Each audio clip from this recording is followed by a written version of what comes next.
General de Integralia Consultores, quien acaba de presentar el 10º reporte legislativo. Luis Carlos, ¿cómo estás? Un gusto saludarte. Muy buenas noches, Paco. Igualmente, gracias. ¿Cómo poner en la balanza lo que deja la 64ª legislatura? Yo te diría que una característica de esta legislatura que mañana termina es el daño que hace la hegemonía, que se convierte en soberbia y se convierte en complicidad. Y básicamente lo que vimos en esta legislatura es que, aunque hubo cosas positivas que ahora voy a señalar, creo que el hecho que ocurrió fue que la supermayoría que tuvo Morena se convirtió en una oportunidad para dejar de escuchar, para dejar de deliberar y para imponer la voluntad del presidente de la República. Y ese hecho, como ocurría con el PRI en el siglo XX, creo que hizo mucho daño, porque este Congreso aprobó muchas leyes que están impugnadas ante la Corte por inconstitucionalidad. Hay muchas omisiones que el Congreso no llevó a cabo porque se les pasó el tiempo, como la ley de revocación de mandato. No dieron seguimiento al gasto público como debiera y abdicaron de su función de ser un contrapeso del Poder Ejecutivo. Y eso creo que es la señal más importante de este Congreso, que deja un muy mal sabor de boca, Paco.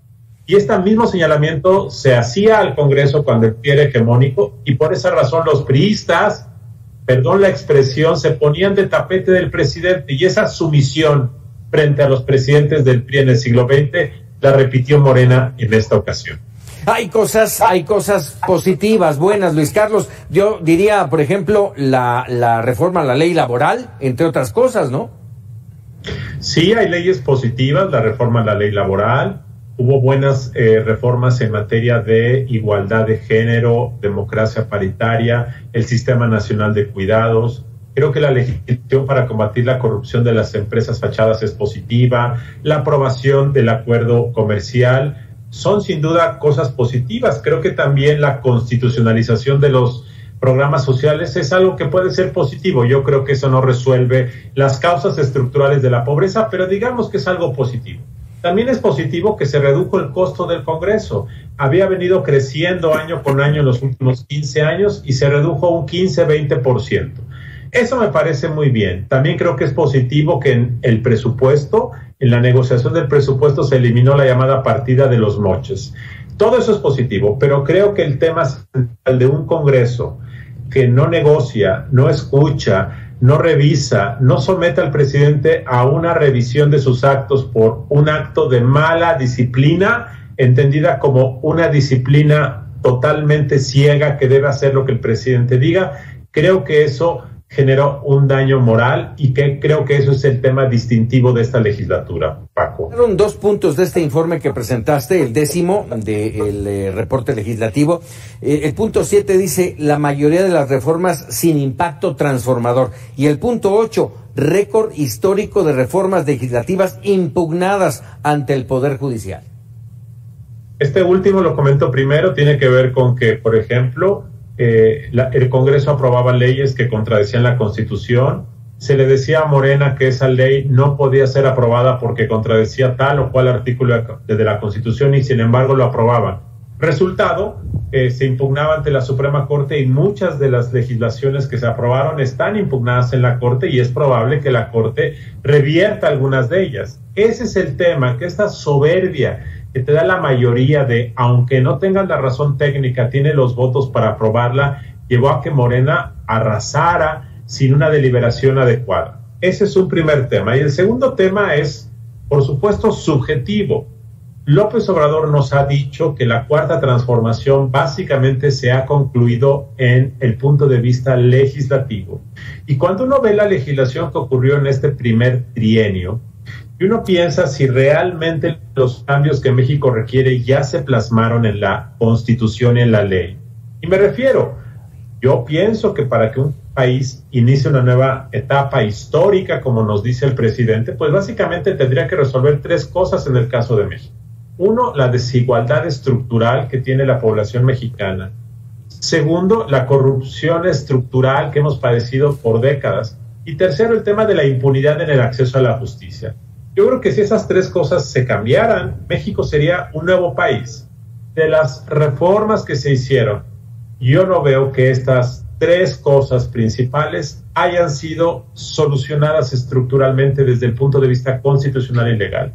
Y como yo no veo que eso haya ocurrido, a mí me parece que algunas de las reformas, siendo buenas, no constituyen una transformación histórica como la que se presume ha ocurrido en México.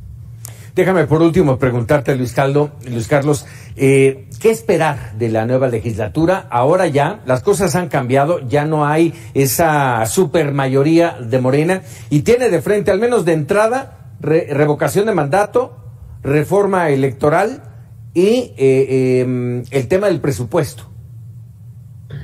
Yo creo, Paco, que en algunas de estas se va a mantener la misma situación. Por ejemplo, la aprobación del presupuesto. Creo que Morena y sus aliados tienen los votos para imponer el presupuesto que el presidente envíe. No habrá necesidad de negociarlo.